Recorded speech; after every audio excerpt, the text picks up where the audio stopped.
লোকসভা নির্বাচনের ফল ঘোষণার পর থেকে রাজ্যের বিভিন্ন প্রান্ত থেকে ভোট পরবর্তী সন্ত্রাসের অভিযোগ সামনে এসেছে।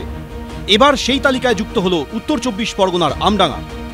তৃণমূলের গোষ্ঠী সংঘর্ষে রক্ত ঝরল আমডাঙ্গার বোদাই গ্রাম পঞ্চায়েত এলাকায়। বৃহস্পতিবারের সংঘর্ষের রেশে শুক্রবারও উত্তপ্ত হল আমডাঙ্গার এই এলাকা। এদিন সকালে ফের শাসক দলের এক গোষ্ঠীর বিরুদ্ধে অপর গোষ্ঠীর এক অনুগামীর ওপর হামলার অভিযোগ উঠল। বোদাই গ্রাম পঞ্চায়েতের সদস্য রাকিবুল ইসলাম ও স্থানীয় তৃণমূল নেতা তোয়েব আলীর অনুগামীদের মধ্যে দ্বন্দ্ব দীর্ঘদিনের। এলাকা দখল ঘিরে বৃহস্পতিবার সেই দ্বন্দ্ব সংঘর্ষে গড়ায়। একে অপরের বিরুদ্ধে বাঁশ, লাঠি, লোহার রড নিয়ে হামলার অভিযোগে সরব হয়েছে দুপক্ষই। আমরা বাইক করে যাচ্ছিলাম আমাদের সদস্যের সঙ্গে, মেম্বারের সঙ্গে। এবারে হঠাৎ ধরে রাস্তায় দাঁড় করে বেদারাক্কা মেরেছে। মেরেছে তোয়েবের ছেলেরা বন্দুক। আমাদের সদস্য মেম্বার আছে রাকিবুল ইসলাম। বাড়ির সামনে দাঁড়িয়েছিলাম, দোকানে যাবো বলে দাঁড়িয়েছি।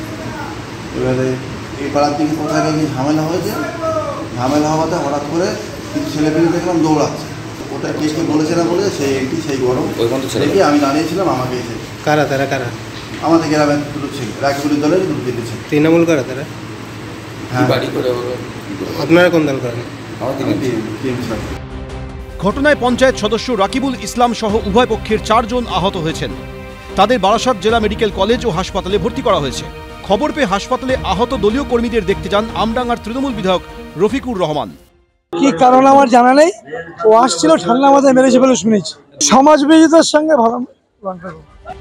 শুক্রবার সকালে এক তৃণমূল কর্মীকে মারধর ও তার ল্যাপটপ ভেঙে দেওয়ার অভিযোগ উঠল। তো অফিসে বেরিয়েছিলাম। এবার অফিসে বের হওয়ার মধ্যেই আমাদের বাসরাই ধরে আমাকে 10-12 জন মিলে হাতুড়ি বাঁশ দিয়ে মারধর করেছে এবং আমার কাছে 5,000 টাকা ছিল, সেটাও পর্যন্ত নিয়ে নিয়েছে। এখন দেখছি আমার কাছে টাকাটাও নেই এবং এমনকি আমার ল্যাপটপ পর্যন্ত ভেঙে দিয়েছে।